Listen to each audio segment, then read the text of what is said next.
Jiddu Krishnamurti, El significado de la vida. Textos y charlas, Jiddu Krishnamurti. Extractos y ajustes, Pedro García Tarquino. Nos hemos preguntado por qué vivimos esta vida monótona, sin sentido, yendo a la oficina y trabajando en una empresa, en un laboratorio o fábrica durante 40 años, engendrando unos cuantos hijos, educándolos en forma absurda para luego morir. Cuán superficiales somos la mayoría de nosotros, y detrás de esta superficialidad de nuestra existencia, detrás de la diaria rutina del trabajo, el matrimonio, el sexo, los hijos, hay una honda sensación de desesperación y angustia. Creo que la mayoría de nosotros nos damos cuenta de esto, consciente o inconscientemente. Aunque tengamos una pequeña propiedad, posición, prestigio, tras de toda esta superficialidad hay una sensación de ansiedad que no es causada por nada en particular, pero cuando no estamos atareados con las actividades inmediatas de la vida, allí está, penetrando profundamente en nuestros pensamientos y sentimientos. Esta ansiedad, este sentimiento de desesperación no se limita a los que vamos envejeciendo, sino que es experimentado también por los jóvenes, por los que aún tienen que hacer su camino en el mundo, que se preocupan de su porvenir y de triunfar en la vida. Para la mayoría de nosotros existe esa sensación subyacente de completa desesperación, el sentimiento de ¿para qué sirve todo esto?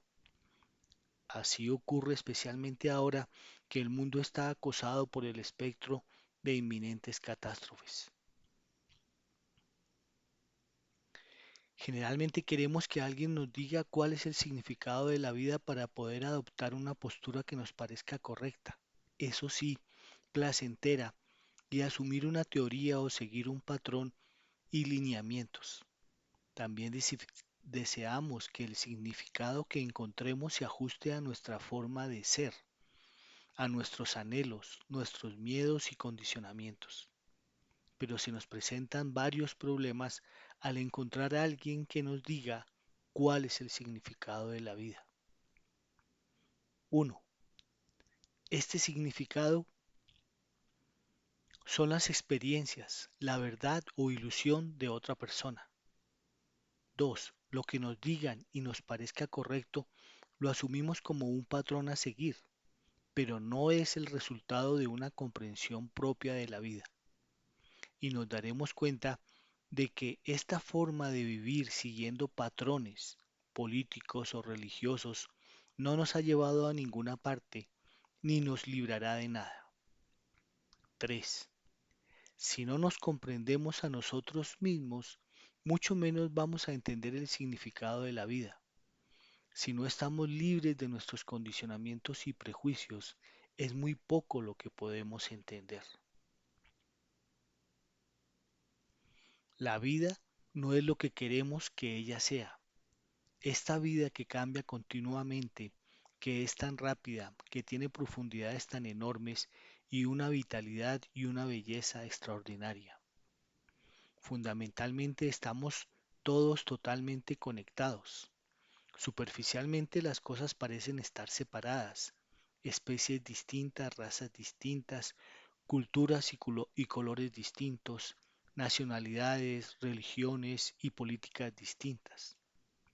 Pero si nos fijamos bien, inmediatamente veremos que todos somos parte del gran tapiz de la vida. Cuando podamos vernos a nosotros mismos como parte de esta red de relaciones, entonces los conflictos entre naciones, religiones y sistemas políticos acabarán. Los conflictos nacen de la ignorancia, cuando ignoramos que toda la vida está interconectada, cuando no existe el entendimiento de que las relaciones son la base de nuestra existencia. Entonces solo hay desintegración en la sociedad. Las relaciones y la unidad de la vida son el cimiento sobre el que todos existimos. Usted, como ego contra otros egos, es la constante batalla, el interés propio.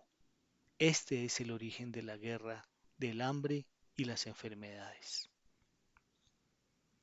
La certeza solo es posible cuando existe algo fijo y permanente, mientras que la realidad y la verdad se mueven y cambian continuamente.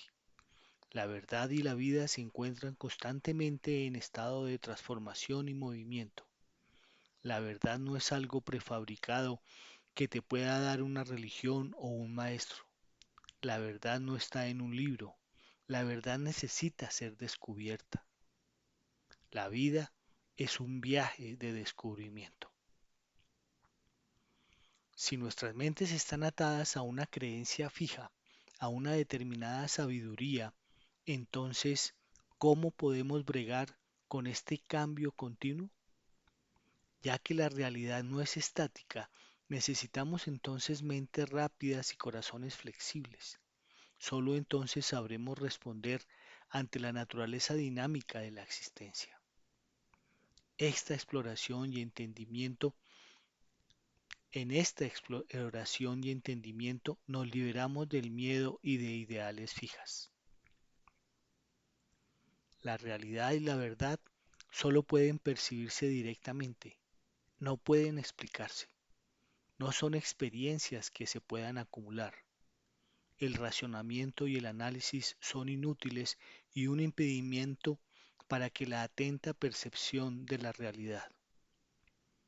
Renunciando por completo a las propias elaboraciones porque alguna clase de pensamiento o alguna clase de análisis adulteran la percepción. La vida reside en todas las cosas. Si condicionamos a la vida, la traicionamos. Para liberar la vida debemos amarla, pero preferimos adorar imágenes antes que amar la vida en sí misma. Si nos domina el prejuicio y retorcemos la vida para seguir nuestras particulares creencias, para posarnos en nuestra particular rama de expresión de vida, no hallaremos la verdad, porque para nosotros realmente no es importante ni la verdad ni la vida ni su liberación. Cuando amemos la vida, no eludiremos la tristeza, ni la duda, ni las pruebas que nos sobrevengan. La vida, el amor y la muerte son una sola cosa, no son tres cosas separadas. Cuando las separamos hay conflicto, agonía, dolor, pena y miedo a la muerte. Cuando la vida es completa, no fragmentada, la vida llega a ser armoniosa, total, y entonces hay libertad. Cuando se viaja alrededor del mundo se observa hasta qué grado extraordinario la naturaleza humana es la misma, ya sea en India o en América, en Europa o Australia.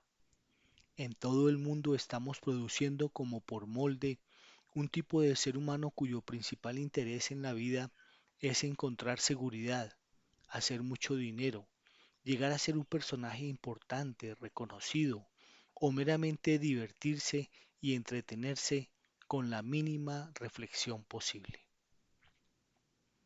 Rendimos culto al éxito y tenemos la urgencia de alcanzar reconocimiento, ya sea en lo material o en la llamada esfera espiritual. La búsqueda de seguridad interna o externa, el deseo de confort, todo este proceso ahoga el descontento, pone fin a la espontaneidad y engendra el temor, y el temor obstruye la inteligente comprensión de la vida.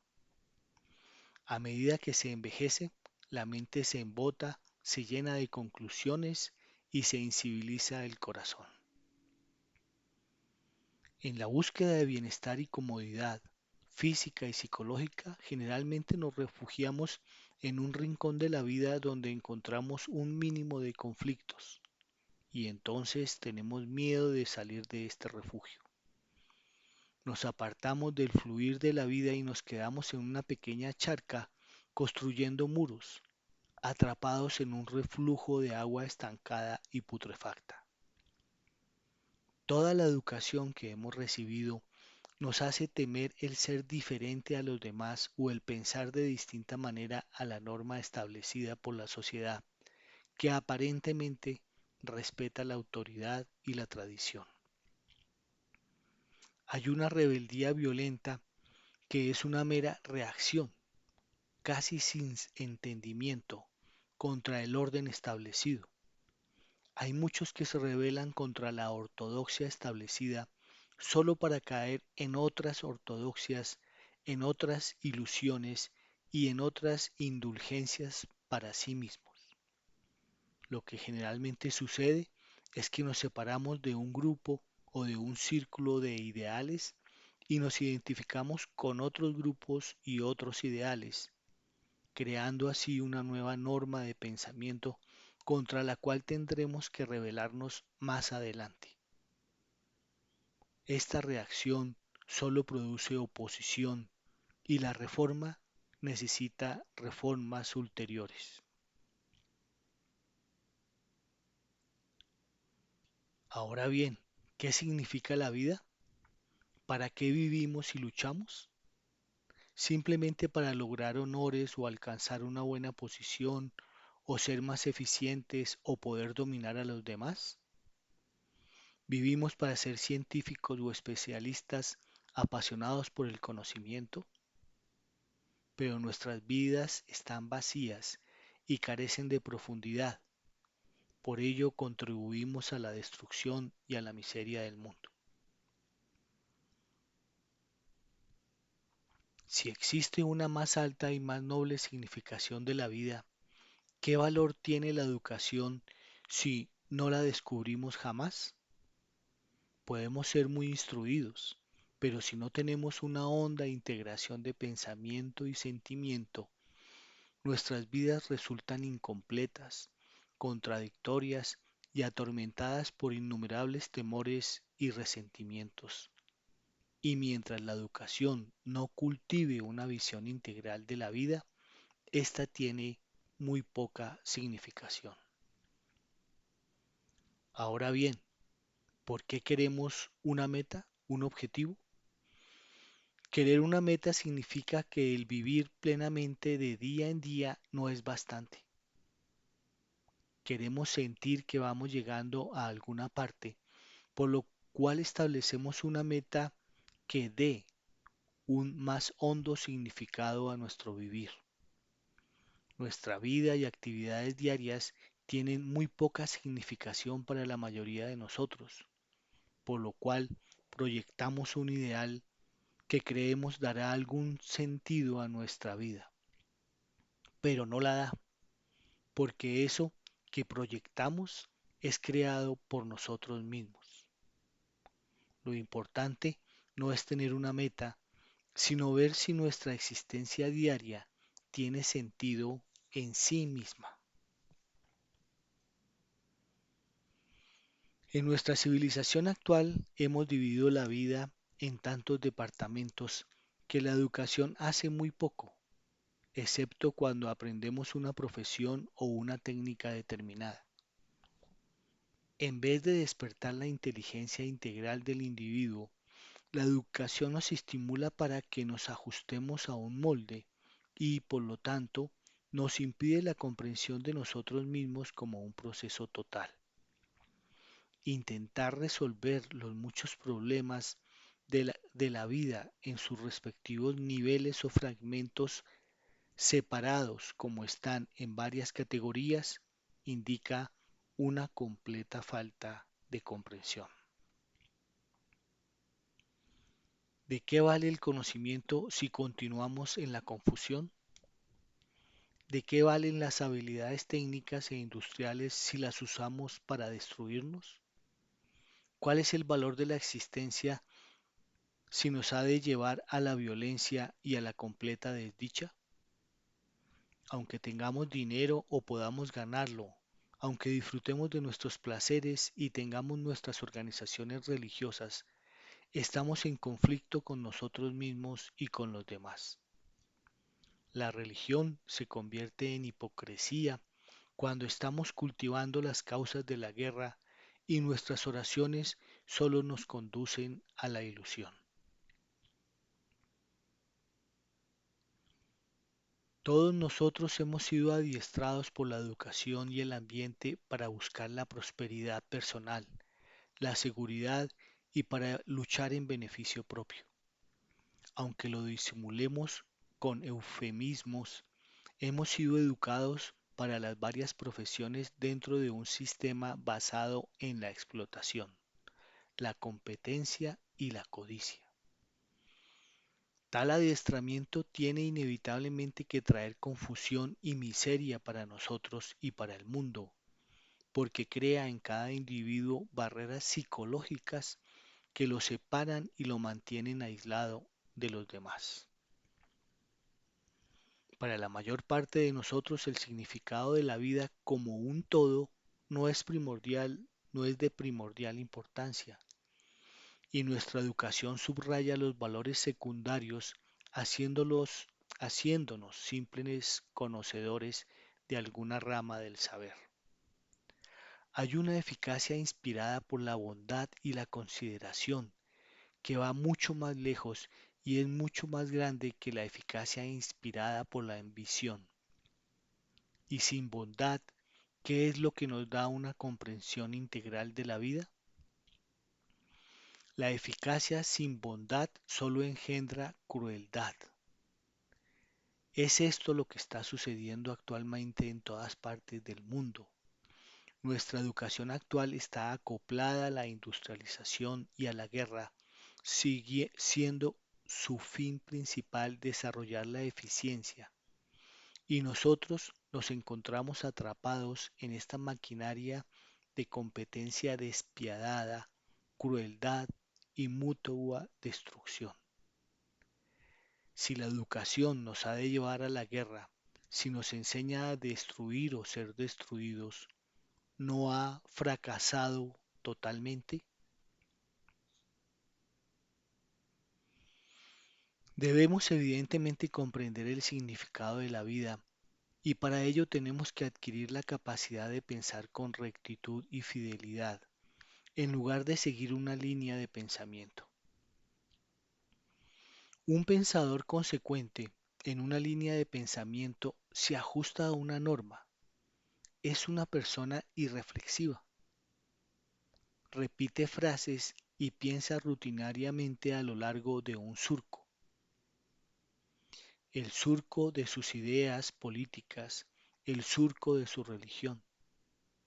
Pero comprender la vida es comprendernos a nosotros mismos, y este debería ser el principio y el fin de la educación. La función de la educación es crear seres humanos integrados y, por lo tanto, inteligentes. Podemos adquirir títulos y ser eficientes en el aspecto mecánico sin ser realmente inteligentes. La inteligencia no es mera información, no se deriva de los libros ni consiste en la capacidad de reaccionar hábilmente en defensa propia o de hacer afirmaciones agresivas. Alguien que no haya estudiado puede ser más inteligente que un erudito. Medimos la inteligencia en términos de títulos, conocimientos y exámenes, y hemos desarrollado mentes astutas que esquivan los vitales problemas humanos. Pero inteligencia es la capacidad para percibir lo esencial, lo que es, y la educación debe ser ese proceso de despertar esa capacidad en nosotros mismos y en los demás.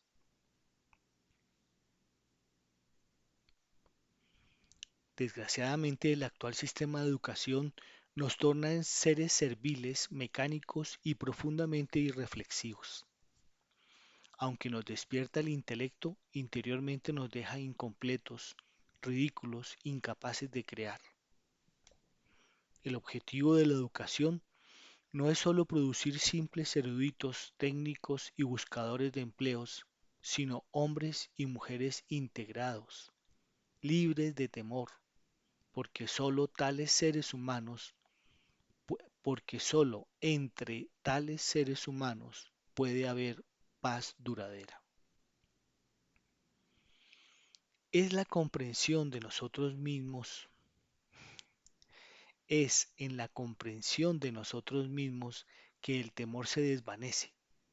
Si el individuo ha de luchar con la vida de momento a momento, si ha de hacer frente a sus complejidades, a sus miserias y repentinas exigencias, tiene que ser infinitamente flexible y, por lo tanto, estar libre de teorías y normas determinadas de pensamiento.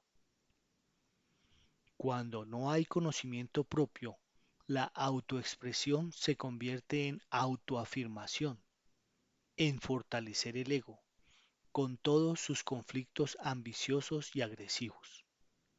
La educación debe despertar en el individuo la capacidad para comprenderse a sí mismo y no simplemente entregarse a la complacencia de la autoafirmación.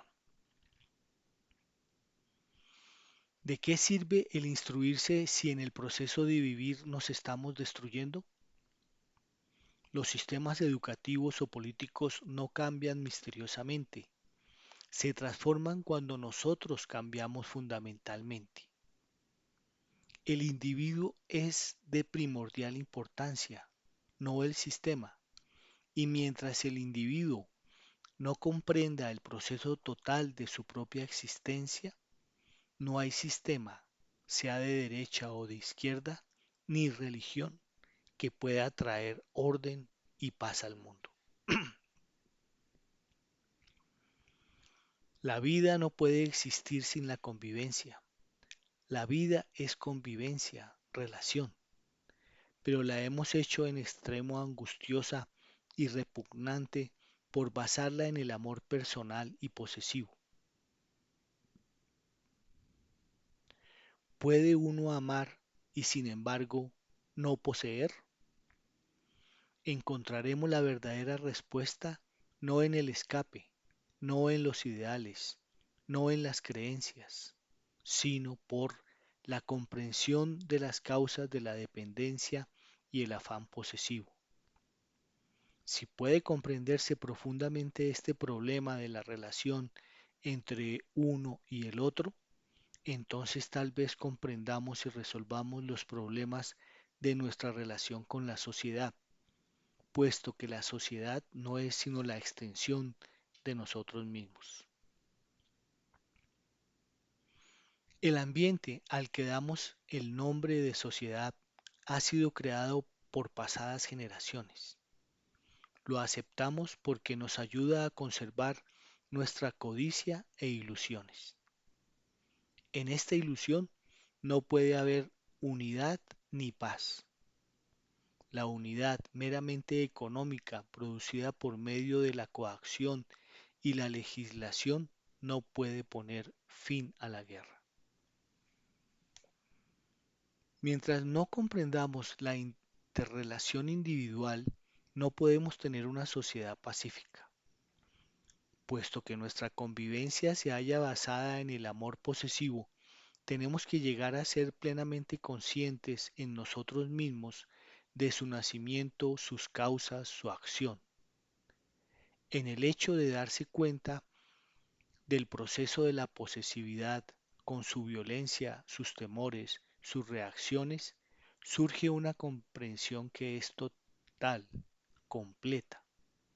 Solo esta comprensión libera el pensamiento de la dependencia y el afán posesivo. Es dentro de uno mismo donde puede encontrarse la armonía en la convivencia, no en el otro, ni en el medio ambiente. Repito, es dentro de uno mismo donde puede encontrarse la armonía en la convivencia, no en otro, ni en el medio ambiente. Para ayudar, tenemos que conocernos a nosotros mismos. Los demás, al igual que nosotros, somos el resultado de pasado. ¿Ayudamos si somos igual a los demás? Con su mala voluntad, resentimiento, codicia e interés propio. Tenemos que dar o entregar algo nuevo al mundo para tratar de transformarlo. Si seguimos como los demás fortaleciendo el ego, será muy poco lo que pueda continuar de nosotros y del mundo. Estamos todos en relación los unos con los otros. Si padecemos en lo íntimo de nuestro ser la enfermedad de la ignorancia, inevitablemente difundiremos en torno nuestro enfermedad y sombras. Si somos íntimamente sanos, ricos e íntegros, difundiremos luz y paz. No siéndolo, contribuimos a producir peor caos y mayor miseria. Para actuar colectivamente, tenemos que empezar por la acción individual. Para obrar como agrupación, cada cual tiene que entender y alterar radicalmente dentro de sí mismo aquellas causas que engendran conflictos y constante dolor. Con la ayuda de leyes podremos obtener determinados resultados benéficos, pero si no se altera lo que hay en el fondo de todos los males, es decir, las causas fundamentales de todo conflicto y antagonismo, la obra legislativa terminará por ser subvertida y cederá su lugar a un nuevo desorden.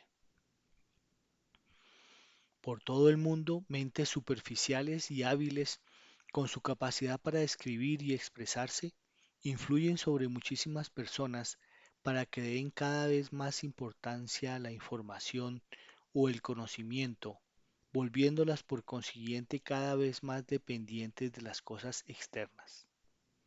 Aunque útil y necesario en ciertos niveles de la existencia, el conocimiento no es un fin en sí mismo, y cuando se le da indebida importancia, se convierte en una fuente de ansiedad, de culpabilidad y de desesperación. Cada uno de nosotros necesita una total mutación. Debe haber una completa transformación en lo más profundo, en las raíces mismas de nuestra conciencia. De otro modo, somos meros autómatas, hombres primitivos, viviendo en un mundo sombrío, superficial, con todos sus conflictos, dolores, miserias, y respondiendo solo a las exigencias y apremios más superficiales. Si no nos transformamos radicalmente, corremos el riesgo de destruir no solo a la especie humana, sino a la Tierra misma. Por favor, pensemos en las armas nucleares y lo que todo eso implica. Una vida completa, noble y llena de claridad es un imperativo para la supervivencia. No es una utopía o un lujo, sino una necesidad. Por favor, cuando miremos profundamente y nos veamos a nosotros mismos como una parte integral del universo, entonces nuestras mentes egoístas y parlanchinas se calmarán, se calmarán, la sordidez de la guerra humana y el hambre desaparecerán. Conseguiremos ser hermanos de todos los seres y establecer un parentesco profundo y perdurable con la naturaleza. Pero, a menos que cada uno de nosotros tenga un profundo sentimiento de compasión y de consideración, llegaremos a ser cada vez más brutales, más crueles y más inhumanos unos con otros. Tendremos mentes mecánicas, mentes que, como las computadoras, estarán simplemente adecuadas para cumplir ciertas funciones. Seguiremos buscando seguridad, tanto física como psicológica, y perderemos la extraordinaria profundidad y belleza de la vida. Perderemos todo su significado. Cuando no hay conflicto de ninguna clase en la mente, porque se ha comprendido a sí misma, entonces surge esta energía que ya no está buscando experiencia, está más allá de toda experiencia. Como está del todo vacía, la mente se da cuenta por completo, no tiene rincones oscuros, no tiene espacios no explorados, está plenamente viva, atenta, despierta. Si podemos llegar hasta ahí, descubriremos por nosotros mismos que el tiempo ha perdido su significado y solo una mente así puede comprender eso que está más allá de las palabras, de los nombres, de los símbolos, más allá de todo pensamiento. Para un hombre o una mujer que quiera de veras comprender la belleza, el extraordinario significado de una vida sin conflicto y una vida si es posible, lo primero es darse cuenta plenamente de todo el contenido de la conciencia. Darse cuenta totalmente no es analizar, sino simplemente observar, y esa es nuestra mayor dificultad, porque hemos sido entrenados a través de un hábito milenario para juzgar, condenar, comparar, identificar. Esa es nuestra reacción instintiva y por eso jamás observamos realmente. Así pues, viviendo en este mundo que está hecho de conflicto, que mantiene el conflicto a través de las realizaciones y frustraciones, y que exige que nosotros también vivamos en conflicto, en un estado de autocontradicción, viviendo en este mundo, podemos nosotros, comprendiendo, siendo sensibles a todo este proceso, estar totalmente libres de conflicto. Por cierto, solo una mente que no tiene problemas ni cicatrices de conflicto es inocente, y solo una mente inocente puede conocer aquello que es inmensurable. El significado o sentido de la vida no es un problema por resolver, un misterio por descubrir, sino es una realidad que hay que percibir, una realidad que hay que entender. Vivir es entonces percibir, entender. No es un proceso con ideales o metas a alcanzar siguiendo algún patrón o modelo. La vida es algo que no se puede entender si siempre estamos queriendo llegar a ser. No se puede entender si siempre estamos queriendo lograr un ideal o una meta. Así que debemos avanzar con el flujo de la vida, unirnos a ella, fluir con ella y soltarnos en su corriente. Gracias.